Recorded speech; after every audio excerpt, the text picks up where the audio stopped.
Hi, everybody. Welcome back. We are here with another one of your questions about work. And as we so often do, we focus on questions that are about how to grow something that you're responsible for. And so for those of you here for the first time, I'm Roy, startup investor in the future of work. And I'm here with Angela Ferrante. Wait a minute, did I even pronounce your last name correctly? That's right, you got it. Hallelujah. From Laudable, which she can tell you about. And the question that we have today, which may be applicable to the product you're building and or to other products on which you've worked or been a customer of, which is, I know that I have something that the customers really love. What I don't know how to do is to take that and actually harness it to get more customers, to sell. So if I'm a salesperson or a founder or something like that. And so how do I take the feelings that customers have about my product and use that to grow? Yeah, I love this question. So I think the first thing that comes to mind for me is that there are kind of two layers to social proof, to proving that, oh, your customers love you. Let's use that to grow. One is this quick hit social proof validation, right? It maybe moves the needle on your conversions and your outside attention PR. But then the second one is understanding about the product and getting reach around what people are actually saying. And so to me, the second one is more important. It's like, how are you actually providing valuable stuff versus just the logo wall on a website? Like, okay, that might get you a little bit, but to actually grow, you're going to need to amplify what people are saying about you.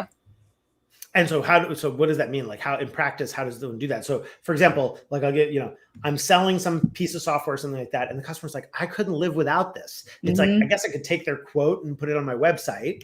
But that's not going to get me much more attention because somebody's already on my website. So what do you mean when you say amplify? So I mean, first of all, you've got to figure out what you just said, where are they already talking about you? Is it in a Reddit forum?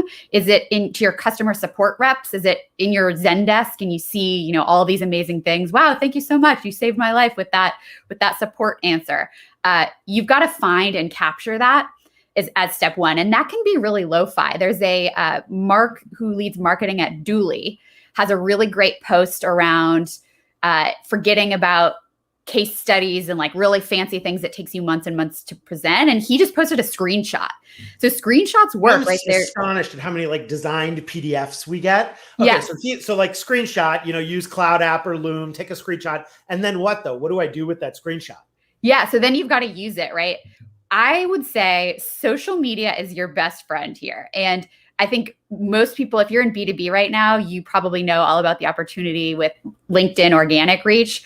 Scott from Outreach had a really great quote where he basically just said in his LinkedIn post, how much would it cost to get in a message to the entire city of Miami right now? This post did that for free. And there were like, hundreds of thousands of views on this post. Now, I don't know if he wrote that before sending getting that reach or if he edited it, I have no idea. But there is an opportunity on LinkedIn. So if you drip stuff out, if you're in B2B, you can drip out little snippets of what people are saying.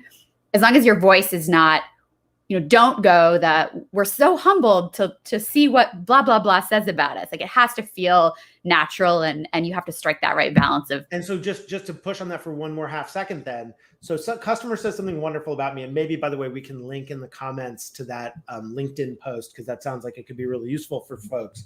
And it feels like bragging to me to use it.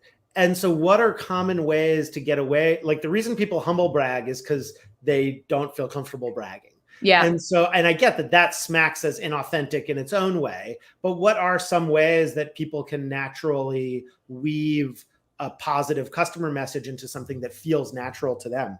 Yeah. So if it's a story, right? If it's this took us 6 months to develop and we were really nervous about it and we launched on day 1 and it broke. And then on day 2, people were mad about it. And then on day 3, we got this message, right? So if you can make it into a narrative and an authentic story, as opposed to like, cool, look what so-and-so is saying it's about us. We're so proud. I think that's one great way to do that. That makes tons of sense to me. And are there errors, just one more question before we wrap, are there errors that you see people making where you're like, yeah, they think they're doing it right. And it's like close, but you kind of ruined it by doing that way. Anything like that? Honestly, I think with testimonial videos, I think it's really hard to find something or to create a testimonial video that is authentic and that's not just cue the music, laughing slow-mo. This product is so fantastic. So getting something that dives deeper into what the customer actually thinks. Yeah, is the sorry, way I to didn't go. interrupt you. No, I think that one of the things that can happen there is same thing with LinkedIn endorsements. Anytime you're Yeah. asking a customer or a partner to do something for the sake of promoting you, it immediately can create an inauthentic relationship. There are ways of doing it. And I mean, we've done some of that for our fund ourselves, where we ask people to, to say something, record a video, make a quote. Mhm. The, but your earlier point, therefore, has even more resonance about finding the place where customers are already saying it naturally and just plucking those out of the stream. It just all feels real because it is Yeah. real. Yeah. A Slack screenshot. Great. Totally. I know in context. All right.